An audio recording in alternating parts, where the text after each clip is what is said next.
Hello, welcome to English Lessons with Moses. In this video, we'll discuss how to approach texts for analysis work. And by the end of the video, you should hopefully find reading books to gain insight into its themes 10 times easier. Let's start.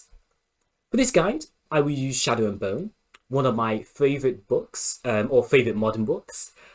We'll discuss 3 key points, which are pre-reading, to provide context to the book you wish to study, character breakdown techniques, and approaches for finding deeper themes to make mature arguments. So, when I first started tutoring, analysis tasks were my students' most hated activity because they found understanding the ideas of a book impossible. But that's because they were reading without context. Knowing the mind of an author, the very writer and literary crafter whose world you aim to understand, is difficult without knowing their personal story, opinions, and even struggles. Things such as knowing the author's place of origin, past jobs and hardships, etc., can provide incredible context to the books you've read, or to the books you wish to read. Take J.K. Rowling. I love this example because I'm not sure if you know this, but Dementors in her book were meant as a metaphor for depression. Rowling included them as a symbolism of what she experienced when struggling as a single parent. During those hard times, when she was in poverty, she struggled heavily with depression. She describes her energy being low, becoming almost lifeless. And the same thing happens in Harry Potter. The Dementors, they suck the life out of their victims, leaving them as empty, cold vessels void of life and emotion. Kind of dark, but you get the point. These are the insights you gain from pre-reading activities. It provides you with context. So using Shadow and Bone, I'll show you how to approach your research. The author we'll be investigating is Leigh Bardugo. First, try visiting the author's website. They usually have short or long, about them sections. If no longer alive, usually the case for classics like Pride and Prejudice, visit archive sites or dedicated websites about the author's life. These should be plentiful. Sometimes we can watch interviews with authors or short videos about a said author's life. It doesn't matter. Just pick the best approach that works for you, and maybe try to read at least 1 or 2 articles about their books or them as authors. So back to Leigh Bardugo. I discovered from my research that Bardugo went to Yale, a top global university. She also worked as a journalist before writing her book, which she says improved her writing. And lastly, she's an Israeli American. You don't need to become an MI5 agent scanning the internet for all details of an author, or even their social media accounts. You just want a basic idea of whose work you're reading. For example, knowing Leigh Bardugo has dual nationality allows us to assume that managing various identities is a key theme in her personal life. A key theme actually within her book, right? Identities is a major theme or major issue the protagonist deals with. The idea of having to fit into society despite not quite belonging or having barriers. The idea of being an outsider in a new place with different cultures or politics. This basically summarizes the protagonist's journey throughout the first book, maybe the trilogy. Another inference we can make from the details above concerns her time as a journalist. This alludes to time covering personal stories, local or even national events, from political stories to relaxed, cat articles. Cat got stuck in a tree and local community bands together to save it. I've read some of those.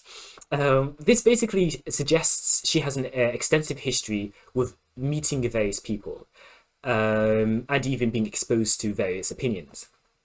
A worldly view we see when looking at the politics and war in Shadow and Bone. That reflects Leigh's time as a journalist.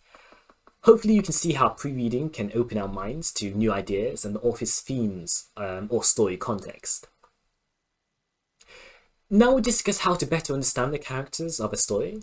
I like to use the lock method when analysing characters, especially the protagonist. And the lock method was developed by James Scott Bell, who writes guides on creating excellent books with strong plot and structure, something we'll use for future videos on descriptive writing. So L, L stands for lead. This is simple. Who is the main character? What do they wear? How do they act? What makes them unique? And specifically, what makes them unique? In Shadow and Bone, the protagonist is Elena. She's 17. But what makes her an engaging character is her background and personality.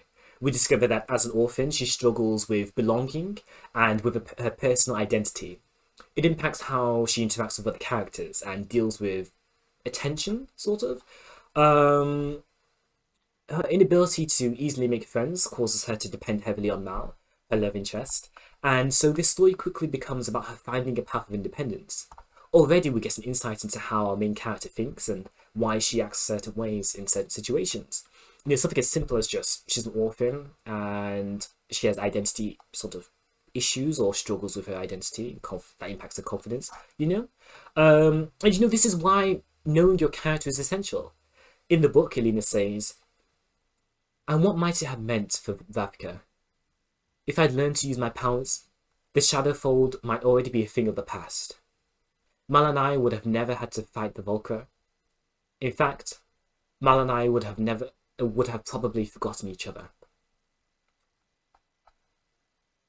Because we know she has difficulties with identity, we see how that impacts her confidence in certain moments like this.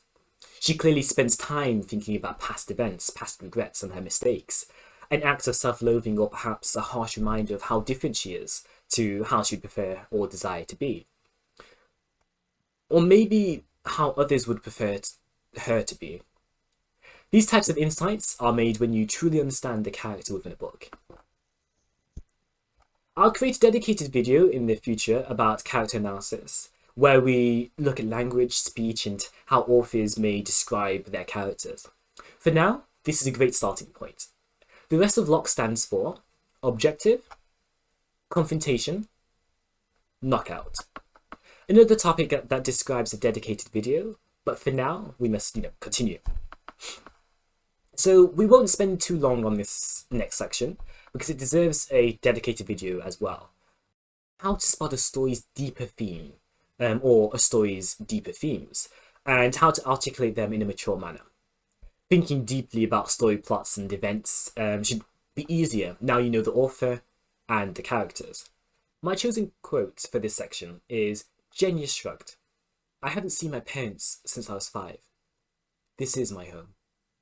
A simple but sad comment.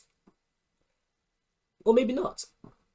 We know Alina, our protagonist, is an orphan, and maybe this is something she and Genya connect over.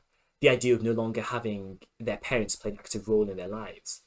Now, we could even expand this to ideas of war, a running theme within this book, and even, ideas of being a refugee or migrant. Perhaps this is the author's comment on the consequences of war and displacement. Think about it. This character, Genya, has lost contact with her parents because of being forced to join an army of special magical individuals called Grusha. Pretty incredible, to be honest. And something many of us would find daunting and frightening. But she shrugs.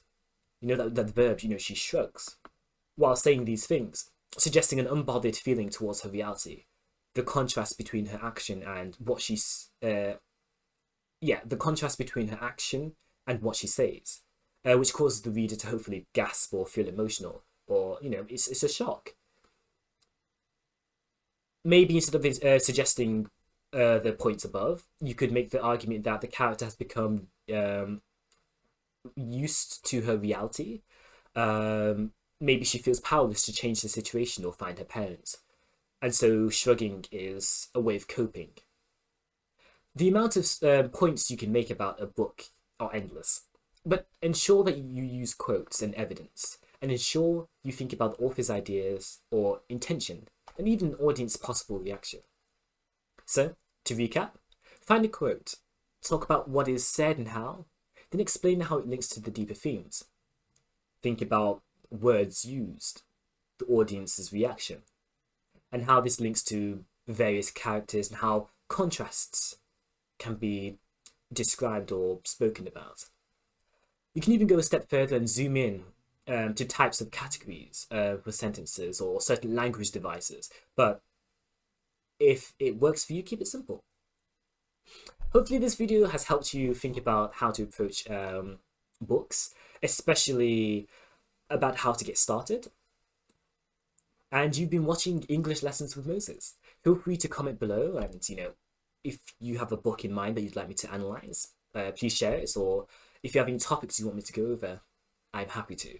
So give this video a thumbs up if you found it helpful or fun to watch, entertaining, and feel free to share it too. Thank you, and bye.